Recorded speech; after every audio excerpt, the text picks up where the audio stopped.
నమస్కారం. తిరుమల ఆ పేరు వింటేనే ఏదో తెలియని ఓ శక్తి, ఓ భక్తి భావం కలుగుతుంది కదా. శేషాచలం కొండల్లో వెలిసిన ఆ పవిత్ర ధామం కోట్లాది హిందువులకు కేవలం ఒక పుణ్యక్షేత్రం కాదు, అది ఎన్నో సగటు కుటుంబాల జీవితాల్లో ఒక ఆధ్యాత్మిక లంగరు లాంటిది, తరతరాల అనుబంధం. ఈరోజు మనం కాలమిస్ట్ పెద్దాడ నవీన్ గారు రేపటి కోసం దినపత్రికలో రాసిన తిరుమల యాత్ర సగటు కుటుంబాల ఆధ్యాత్మిక లంగరు అనే వ్యాసం ఆధారంగా కొంచెం లోతుగా మాట్లాడుకుందాం. అంటే తిరుమల యాత్ర వెనుకున్న ఆ ఆధ్యాత్మిక అంతరార్థాలు, దాని సామాజిక సాంస్కృతిక కోణాలను పరిశీలిద్దాం. అవును. మన లక్ష్యం ఏమిటంటే ఈ యాత్ర వెనుకున్న ఆ గట్టి నమ్మకాలు, ఆచారాలు, మామూలు భక్తుల అనుభవాలు, వాళ్ల ఆశలు, అలాగే ఈ వ్యవస్థకు సంబంధించిన కొన్ని విషయాలను కూడా క్లుప్తంగా చూద్దాం. అసలు ఈ యాత్రకు ఎందుకంత ప్రాధాన్యత, దాని వెనుకున్న ఆ స్పిరిచువల్ సీక్రెట్స్ ఏంటి? నిజమేనండి. తిరుమల అంటే కేవలం ఒక గుడి కాదు, అదొక పెద్ద సాంస్కృతిక ఆధ్యాత్మిక వ్యవస్థ. పెద్దాడ నవీన్ గారు తన వ్యాసంలో చెప్పినట్టు, ఇక్కడ మామూలు మనుషుల లౌకిక అవసరాలు అంటే రోజువారీ కష్టాలు, వాటితో పాటు వాళ్ల అలౌకిక ఆకాంక్షలు అంటే ఆధ్యాత్మికమైన కోరికలు, ఇవి రెండూ ఎలా ముడిపడి ఉన్నాయో చూడటం చాలా ఆసక్తికరంగా ఉంటుంది. అవును.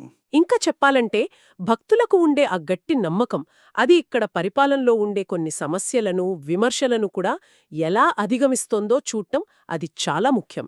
సరే, ముందుగా యాత్రికుల నేపథ్యం గురించి మాట్లాడుకుందాం.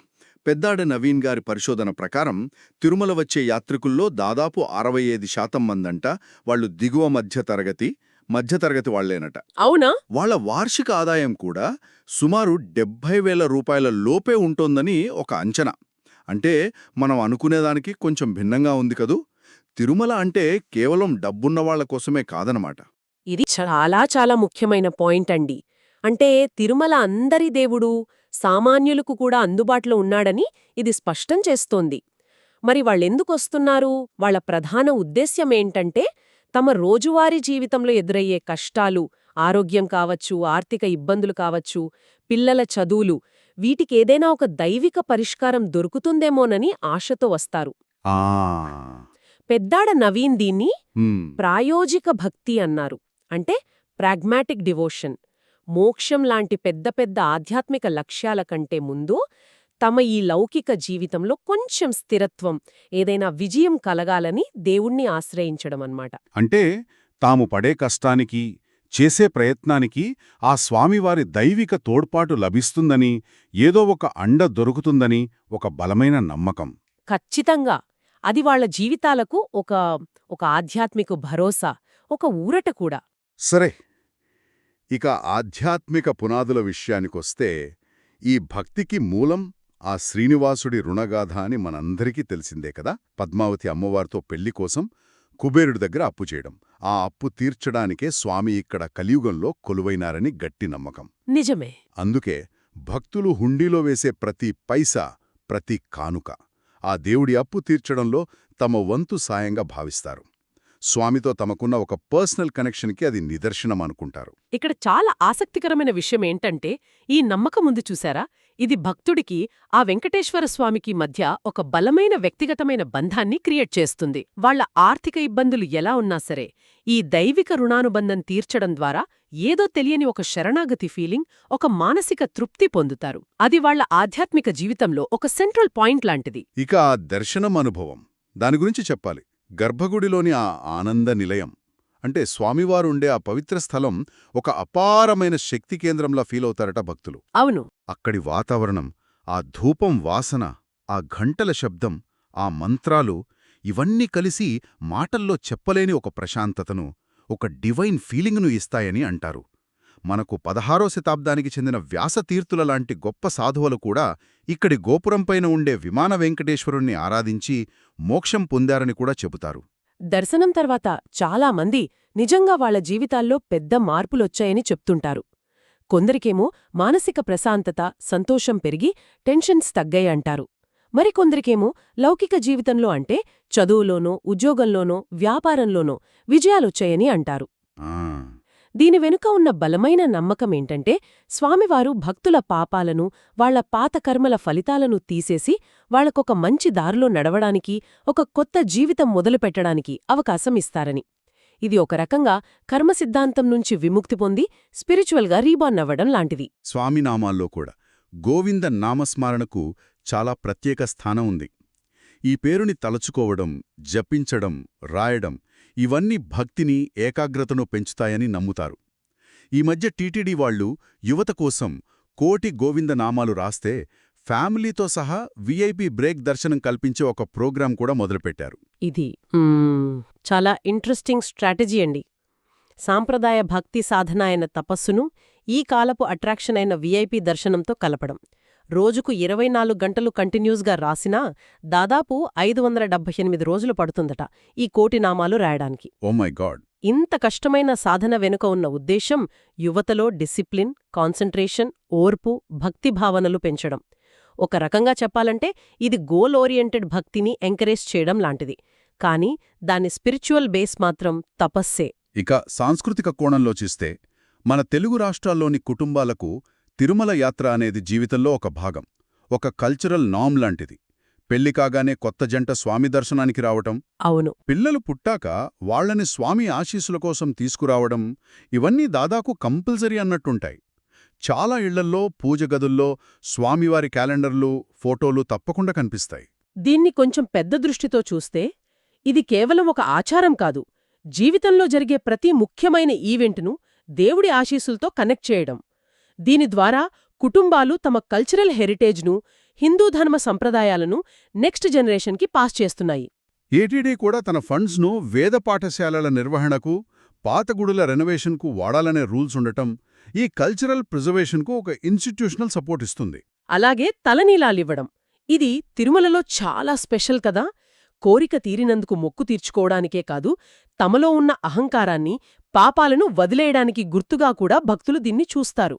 ఇది కంప్లీట్ సరెండర్కి ఒక సింబల్ అండి. తమ పాత నేనును వదిలేసి ఒక కొత్త పవిత్రమైన జీవితాన్ని స్వామి సన్నిధిలో స్టార్ట్ చేయాలనే కోరికనిది చూపిస్తోంది. టైంతో పాటు ఇది కేవలం పర్సనల్ మొక్కుబడిలా కాకుండా ఫ్యామిలీ మెంబర్స్ అందరూ కలిసి చేసుకునే ఒక సామూహిక వేడుకలా మారిపోయింది. యాత్రకు ముందు కూడా చాలా కుటుంబాలు కొన్ని నియమాలు పాటిస్తాయి. సాత్వికంగా ఉండటం, నాన్ వెజ్ తినకపోవడం, ఉపవాసాలు చేయడం లాంటివి. ఇవి కూడా ఫ్యామిలీ బాండ్స్ను స్ట్రాంగ్ చేస్తాయని పెద్దాడ నవీన్ వ్యాసంలో చెప్పారు. అవును, ఈ అందరూ కలిసి చేసే వ్రతాలు, కలిసి ప్రయాణం చేయటం, క్యూలలో గంటల తరబడి వెయిట్ చేయడం, ఇలాంటి ఎక్స్పీరియన్సెస్ అన్నీ ఒక షేర్డ్ స్పిరిచువల్ ఇన్వెస్ట్మెంట్ లాంటివి. మనం అయ్యప్ప దీక్ష లాంటి కఠిన వ్రతాల్లో చూసినట్టే ఇలాంటి కలెక్టివ్ ఎక్స్పీరియన్సెస్ ఫ్యామిలీ మెంబర్స్ మధ్య బంధాన్ని, సమాజంలో యూనిటీని పెంచుతాయి. ఇక సోషల్ ప్రాక్టీసెస్ గురించి మాట్లాడుకుంటే అన్నదానం ఇక్కడ చాలా కీలకం. మానవ సేవే మాధవ సేవ అనే మాటకి ఇది నిలువెత్తు నిదర్శనం. టీటీడీ నడిపే శ్రీ వెంకటేశ్వర అన్నప్రసాదం ట్రస్ట్ ద్వారా రోజుకి 1,00,000 మందికి పైగా భక్తులకు ఫ్రీగా మంచి క్వాలిటీ భోజనం పెడుతున్నారు. ఇది చాలా చాలా ఇంపార్టెంట్ సర్వీస్. ముఖ్యంగా యాత్రికుల్లో ఎక్కువ సంఖ్యలో ఉండే దిగువ, మధ్యతరగతి భక్తులకు ఇది ఫినాన్షియల్ బర్డెన్ను బాగా తగ్గిస్తుంది. వాళ్ల యాత్రను ఇంకా సులభం చేస్తుంది. మన హిందూ ధర్మంలో కూడా అన్నదానం అన్ని దానాల్లోకెల్లా గొప్పదిగా చెప్తారు. టీటీడీ దీన్ని ఇంత పెద్ద స్కేల్లో కాంటిన్యూయస్గా చేస్తుండటం నిజంగా గొప్ప విషయం. అలాగే శ్రీమాలి సేవా కార్యక్రమం ఉంది. దీని ద్వారా భక్తులు వాలంటీర్గా వాళ్ల తోటి యాత్రికులకు సర్వ్ చేసే అవకాశం దొరుకుతుంది.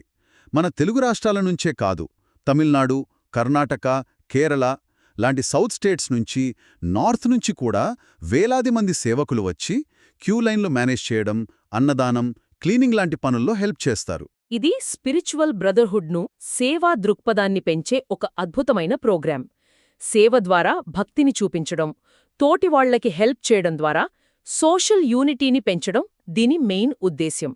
ఈ సేవ తమకు గొప్ప మెంటల్ సాటిస్ఫాక్షన్, స్పిరిచువల్ ఎనర్జీ ఇస్తుందని సేవకులు చెప్తుంటారు.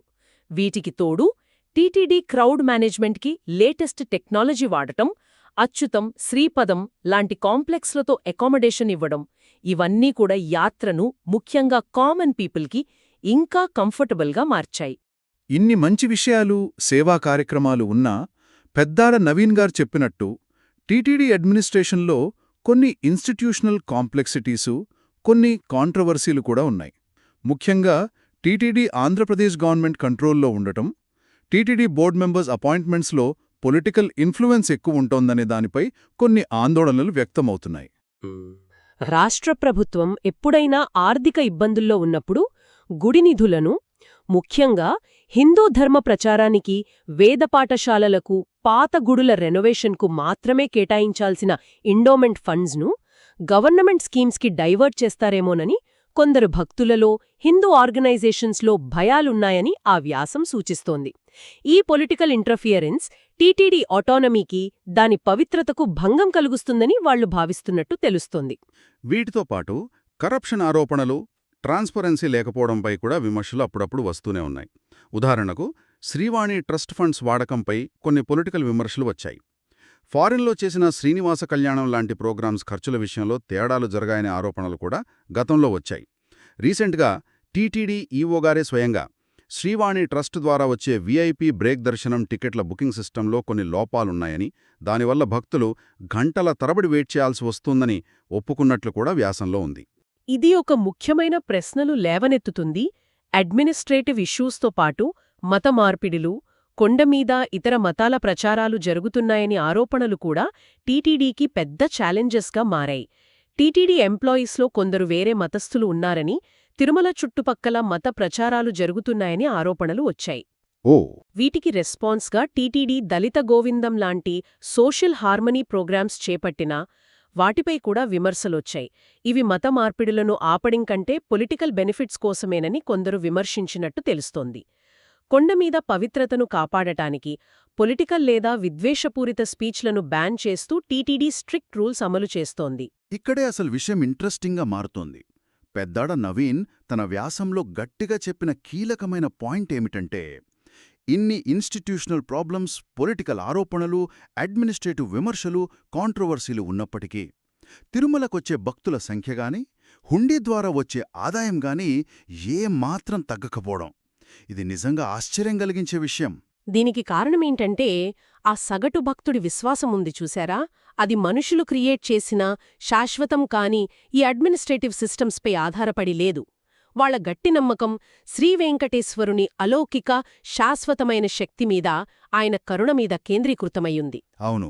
వాళ్లు స్వామివారిని కలియుగ ప్రత్యక్ష దైవంగా, తమ కష్టాలను తీర్చే దేవుడుగా చూస్తారు.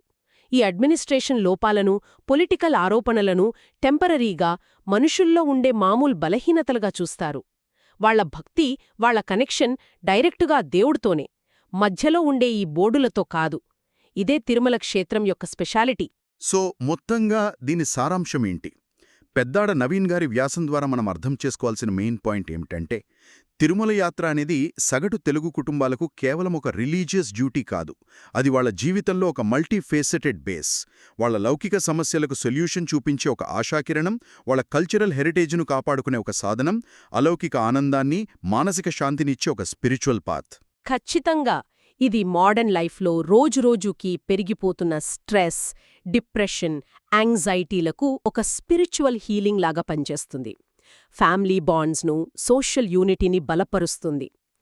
టీటీడీ అడ్మినిస్ట్రేషన్లో ఒకవైపు ఇంత పెద్ద ఎత్తున సోషల్ సర్వీస్, మరోవైపు పొలిటికల్ ఆరోపణలు లాంటి కాంట్రడిక్షన్స్ కనిపిస్తున్నప్పటికీ భక్తుల విశ్వాసం మాత్రం చెక్కుచెదరకుండా నిలవడమనేది మనం గమనించాల్సిన కీలకాంశం. వాళ్ల నమ్మకం పూర్తిగా ఆ స్వామివారిపైనే ఉంది. అదే వాళ్లను తరతరాలుగా ఇక్కడికి నడిపిస్తోంది. ముగింపుగా ఒక ఆలోచన. ఇంత మోడర్న్ ఏజ్లో, టెక్నాలజీ ఇంతగా పెరిగిన ఈ రోజుల్లో, ఇన్ని ఛాలెంజెస్, కాంప్లెక్సిటీస్, విమర్శల మధ్య కూడా ఒక పుణ్యక్షేత్రం కోట్లాది మంది ప్రజల జీవితాలపై ఇంత స్ట్రాంగ్ స్పిరిచువల్, కల్చరల్, ఇంకా సైకలాజికల్ ఇంపాక్ట్ను ఎలా నిలుపుకోగలుగుతోంది? బహుశా పెద్దాడ నవీన్ వ్యాసం చెప్పినట్టు, ఆ తిరుగులేని అచంచలమైన విశ్వాసంలోనే, ఆ ఆధ్యాత్మిక అంతరార్థంలోనే మానవ నమ్మకం యొక్క అసలైన పవర్, దాని రహస్యం దాగి ఉందేమో. ఏమంటారు?